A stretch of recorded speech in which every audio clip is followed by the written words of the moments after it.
राष्ट्रवादी काँग्रेस शरद पवार गट पक्षाची general body meeting लवकरच पार पडणार असून या बैठकीत नव्या प्रदेशाध्यक्षाची घोषणा होणार आहे। सध्या या पदावर जयंत पाटील कार्यरत असून त्यांनी 2 टर्म पक्षाचे नेतृत्व केले आहे। आता त्यांच्या जागी शशिकांत शिंदे यांची नियुक्ती होण्याची शक्यता वर्तवली जात आहे। दरम्यान जयंत पाटील यांच्या भाजप प्रवेशाची चर्चा राजकीय वर्तुळात सुरू आहेत। त्यांनी भाजपमध्ये जाण्यासाठी मंत्रिमंडळातील महत्त्वाचे खाते देण्याची अट घातल्याची चर्चा आहे।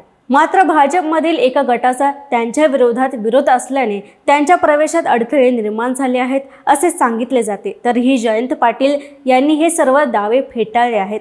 माझा राजीनामा दिलेला नाही, भाजपकडून कोणी संपर्क साधलेला नाही, अशा वावड्या उडू नका, मी कुठे जातो हे तुम्ही ठरवू नका असे ते म्हणाले।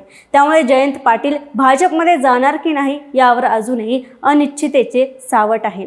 यावर तुम्हाला काय वाटतं आम्हाला कमेंटमध्ये नक्की कळवा आणि पाहत राहा सत्ते पे सत्ता, म्हणजे थोडक्यात पण महत्त्वाचं।